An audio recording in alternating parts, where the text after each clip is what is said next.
the one, the only, Ben Sion.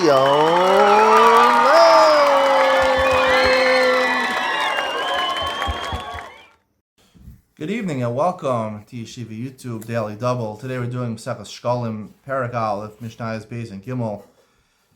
Mishnah Beis says, Amar Rabbi Yehuda, Rishona you okun mashlichin lifneim. We're talking about in the first Mishnah that they would send out shluchei based in order to uproot the kilayim when the plants started to grow up, the new crop of the year. They would send out shluchim to uproot the kilayim. So first the shluchim, when they went out, they found kilayim. They would take out the kilayim and throw it in front of, in the field, in front of where it was actually took root. Mishorabu over avera you okun mashlichin al adrachim. But people who grew kilayim oftentimes did it on purpose. So they were happy with this. First of all, because they took out the weeds out of their field. And second of all, they left it in the field so the animals could eat it. So then they made a takana to uproot the kilayim and throw it on the path so the animals couldn't eat it. But they would still be a little happy because they took out the weeds. So in order to punish them, they made a takana, hefker based and hefker. They can take away when the based in when Sanhedrin is ruling in Klal Yisrael, and the Jews are ruling over Israel, and it's a theocracy. If that ever will happen again, I don't know. But they were made at that con Hefker based in Hefker. They have based in Sanhedrin has the ability to take away money out of people. They can mafkir they can make the person's entire field ownerless, and whoever wants to take their field could take it as punishment. Gimel, b'chamisha sarbo shulchanos hayu yoshmin b'Medina. On the 15th of Adar, the money changers used to sit in Medina, meaning all the different cities. They would sit there in order to change. Not everyone had change. Machzor shekel is like half a shekel. Not everyone had change, so they would sit there and you would change money.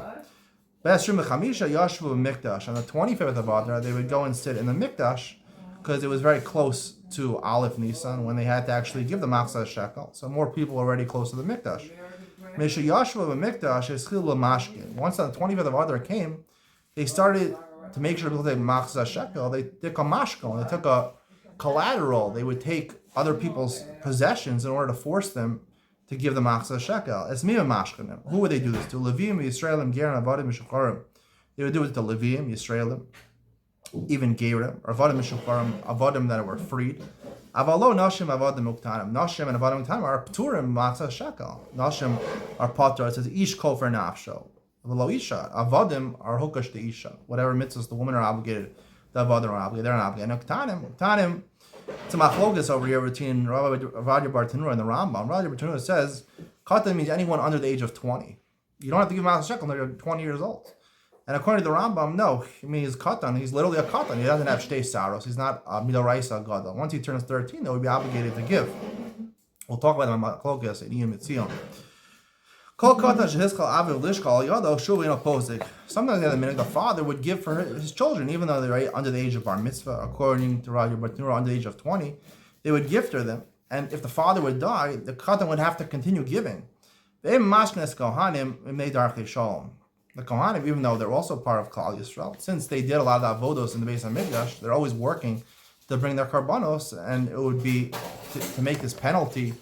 They wanted the Kohanim to give. The Kohanim were supposed to give. However, they wouldn't try to enforce it on the Kohanim to take a mashko and to take a collateral from them because they wanted them to have a favorable opinion of them so they can bring the karbanos on their behalf in the Beis HaMikdash.